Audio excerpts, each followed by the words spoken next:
how do you view the state of the economy? 29% say they have no reason to worry, so they're comfortably placed. That's in about 3 out of 10 respondents.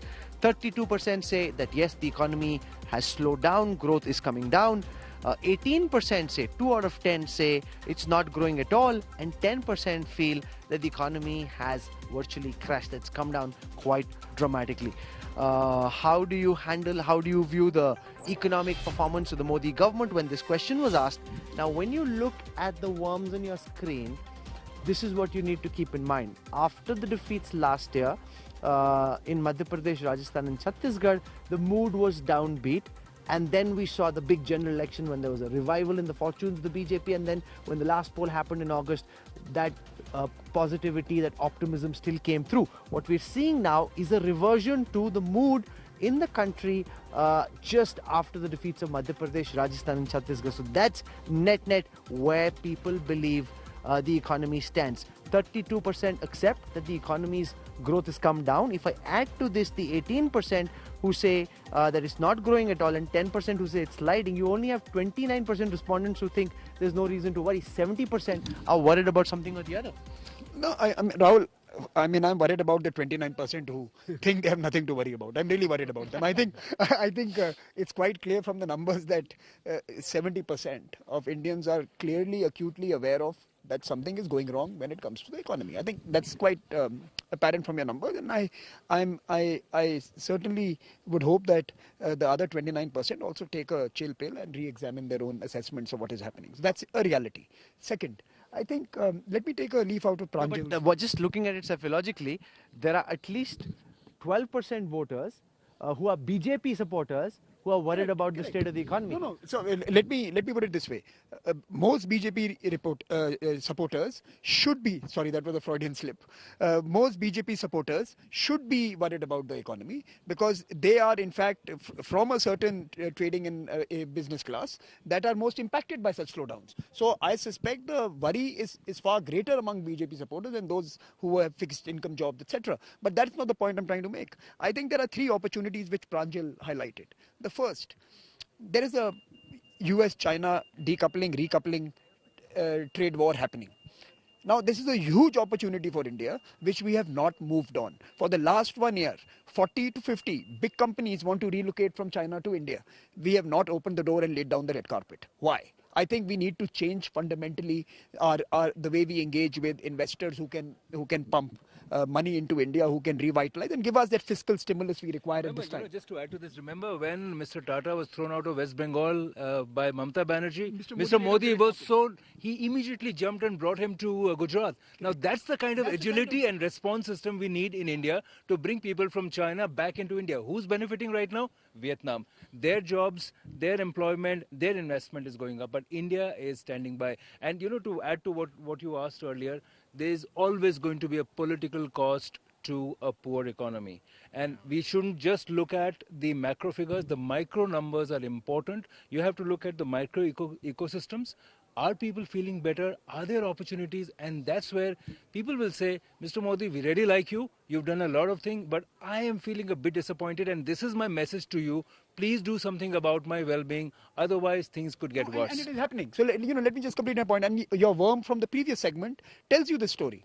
That while there is a leaderless Congress, quite clearly, you are seeing certain states do well. Certain state leaders are beginning to obviously appeal to certain parts of the population. And you are likely, so my intuitive response to what's happening right now would be that you're going to see the state elections respond to the economic condition far more aggressively and robustly. And one could interpret that the Maharashtra results is there is a dimension of economic disappointment. We should not undermine that. There is a political cost which is emerging, and if steps are not taken, it could enhance.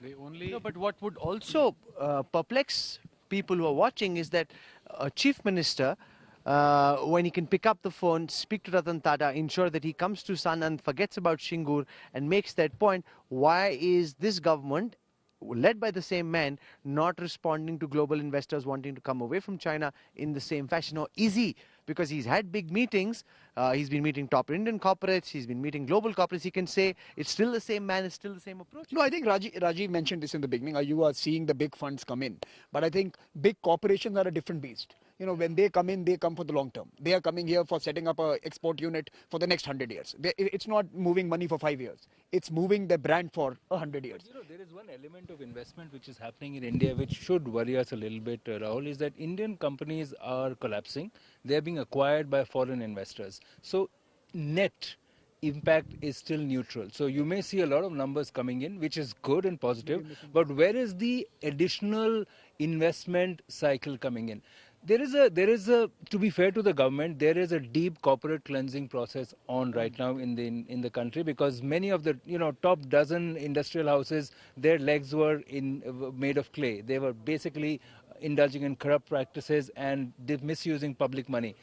That cleansing apart, this is the time for the government to tell the investors that cleansing apart, we welcome you. If you're an honest investor, we want you to create jobs. What goes to the advantage, Mr. Badal, of the government is that all these problems, huge levels of problems, the big slowdown, 58-year lows, etc., are being hit, registered, or achieved in the first few months of the government. They have 4+ years to recover from this and bring the economy back by the time they go to polls next time. Well, Godspeed and good luck. But Rahul, who better to comment than a finance minister of any state? And I can tell your listeners that tax collections in India are actually lower than what India was collecting 2.5 years back. I am owed in Punjab 6,000 crores in terms of compensation and areas by Government of India, which should have come in a month back or many months back. And there is no sign of that money coming. As far as I'm concerned, it is close to a sovereign default. It's something which is very worrying. And I'm not just saying this because I'm in the Congress, because saying this would be like cutting your nose to spite your face. And what Ajay Jakhar just said about, atta, wheat flour being at 75 rupees in Pakistan, and almost food riots about to happen. We were actually sent a message from the World Economic Forum that the Pakistani delegation would like to meet you. And for us, it's something too hot to handle. We made some excuse to get out of it because politically we can't handle them. But from a state, I'm holding on to 2 lakh metric tons of food stocks, which is probably the highest concentration of food stocks sitting anywhere in the world. And our atta prices would be close to 25 rupees. It's so much easier for us to transfer it to Pakistan. I am paying 2,000 crore of rupees every year as fixed charges for electricity which Punjab is not using. It could easily be transferred to a nation, 30 crore people, starving of food, no electricity. So I think politically we need to forge ahead, not only with our neighbors, but and the agenda can't be CAA. It can't be divisive politics. And Mr. Modi must, be looking at a legacy. What would he leave for India? And it should not, winning elections is not the end all. And there's a proverb in Punjabi which I'm sure most of your listeners would not be able to understand. But it's something like कि पेट न पईयां रोटियां ते सबे गल्लां खोटियां. पेट में रोटी नहीं होगी तो ये सब बातें 2-3 साल में खोटी लगने लग जाएंगी. Interesting. I want to look at this one question which we asked, which has generated a lot of chatter, which is about the $5 trillion economy. Can India be a $5 trillion economy by 2025? 42% of the respondents are saying yes, which roughly corresponds to the number of people who said they voted for the BJP in this poll. 34%, that's 1 in 3 say they think it can't happen. 24% say they can't say. So 1 in 4 are confused, 1 in 3 say no. 42%, which is the BJP support base, still believes that Modi hai to mumkin hai. I don't know if they understand what $5 trillion means. And second of all, I don't think we will become a $5 trillion economy. But there's a timeline. Yes, the timeline is not that what we are going to meet. But I think the only poll that will matter in the next elections is jobs, jobs and jobs. It's not going to be perception. It's not going to be CAA. It's not going to be anything. And if these jobs are not created, it's going to be a major problem. But it does, yeah. But the latitude that the finance ministry has is very limited. They've already given a corporate tax cut. Foreign companies are not coming in. It was exactly for those companies to come in from China. They've not come in. They've already announced 1,02,000 crore rupees on infrastructure. I don't know where the money is going to come in. I think they're being advised wrong. They're being taken up a wrong road by business-led houses, by all the businessmen organizations, and they're following the wrong policy. It's not going to create jobs, and to create jobs they need better advisors, I think. Otherwise they're in deep trouble. Irrespective But of one what thing polls that say. does give the government some comfort is that it's dealing with acute turbulence very early into its second term. So they have now 4+ years to try and get things right and set in place the mechanics of a revival. But Rahul, They can have I no just add to money. this? It's not 4+ years. Remember, it's a government which has had 5 years already. The economy was in distress even 5 years ago. So the fact is that after the first 5 years, people are losing patience, and they're saying, "Look, you already had 5 years. We were patient with you. We voted you in. Can we see some action on my personal economic front?" And that's what's missing. So. Yes, there is turbulence, and perhaps, yes, there's another 4 years for it to happen, but the disappointment will reflect and manifest itself in every other democratic expression that you will see between now and 4 years. Sure, but you can't take away the fact that if this had happened in year 9 or towards the middle of year 8, that would have been a real problem. The government has an opportunity for No, another reset. clearly there's a huge opportunity. I think every percentage point growth in GDP, but more importantly, every rupee that every individual can earn extra as their own income is going to go to the benefit of the Prime Minister as he moves to 2024. But believe you me, if that doesn't happen, it's also going to be taken away from his account. So I think this is a double-edged sword. You can have a you could have 3 or 4 years of support, emerging due to your policies and due to your economic transformations. But you could also see the aggregation of grievance. So I think the time to act is now. And Pranjal is absolutely correct. We need a bit of entrepreneurship in this government, which is somehow missing. I think they need to be far more aggressive in courting, wooing, and attracting businesses and investors. I think the point Ajay makes is perhaps partially correct. I do not believe that this government has a great relationship with its own corporates. I think this Bombay-Delhi divide has to go. I don't think the advice is coming from any corporate house. I think this is something that needs to be sorted as well. Business and government cannot, and in India, this is a typical Indian scenario where governments and businesses don't trust each other. We are part of the same country. We have to work far more closely together to build an ecosystem which will have good politics and good economics. You cannot have good politics without good economics, and you cannot have good economics with bad politics. I think we as a country need to now create a treaty with ourselves. We don't need a WTO or we don't need a FTA. We need to first sign a trade agreement with ourselves that we are willing to engage within those within the geography of India in a rational manner. The one thing that would be of concern to the government, and I want to put that out in the next data set, is that are government policies only helping big business? When this question was asked, Ajay Virjakar, 49% of the respondents said yes.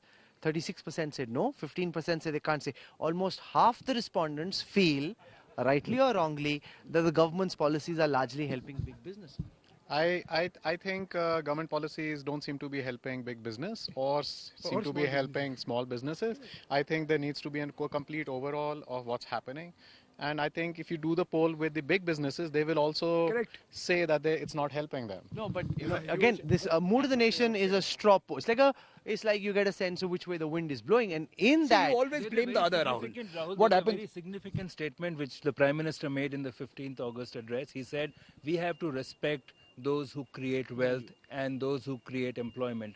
So the importance is not just about big business, but people who are creating employment and helping people rise. But the problem is that this government has, to be fair to them again, 30% of the bottom is happy because the welfare schemes are working much better, right? So they are getting it. But those who are above the welfare line, those who have to struggle to earn a living, that's where the concerns are. Unfortunately, if you don't take care of them, then the millions who need welfare could probably increase. this is something the Congress would like very much, even though big business wouldn't agree, where half the respondents think government policies are helping big business. Well, they've just reduced, like Ajay said, the corporate tax from 30 to 22, which is an overall reduction of about 1,46,000 crores or something. And if you work out by the formula of the Finance Commission, Punjab loses 1,800 crores After all, whatever government taxes are, states have 42% share in that. So what gave them the right to unilaterally go out without consulting the states? Because we've already signed up fiscal sovereignty to government, to the federal government. Why was it then, if it was such a bright idea, why was it not thought of before? And why only 22? Why couldn't they make it 12?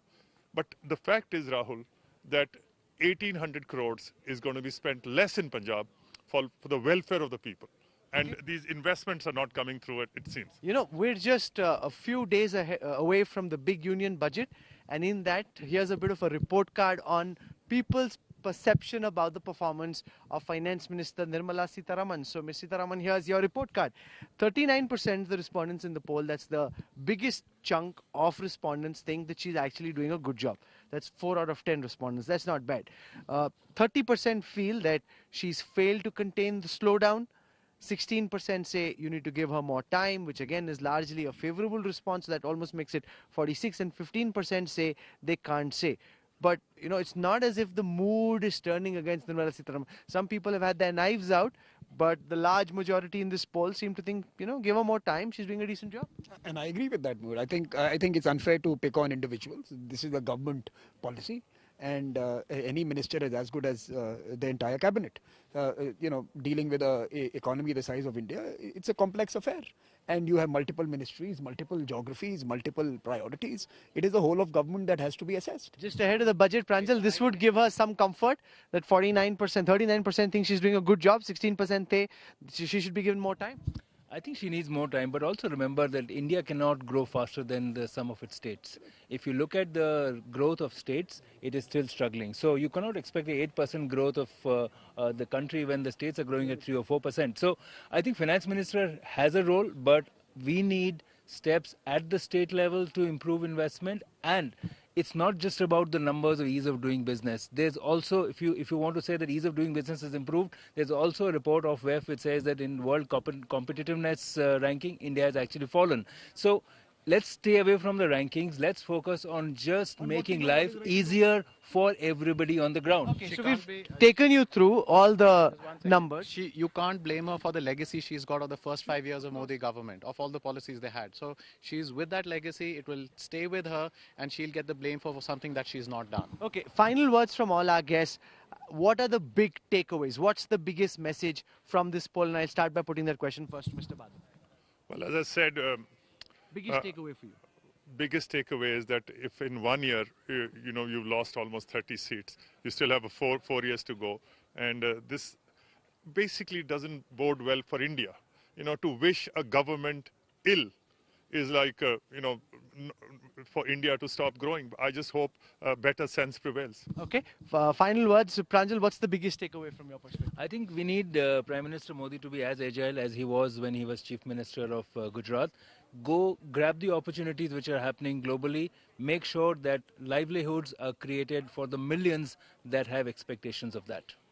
Okay. And Ajay Veer Jakar, your biggest takeaway? My takeaway is that he shouldn't believe the data that's coming to him, telling him that welfare schemes are working and people are happy, and shouldn't feel happy about the polls saying that things are, somewhere 50-50. I think he should be scared, and he should work with that fear that things are not right. Okay. Samir Saran, I'll let you have the final word. The final word is that Davos still has expectations from India. You can sense that they see India as an opportunity. It is time for India to be batting on the front foot and creating those opportunities.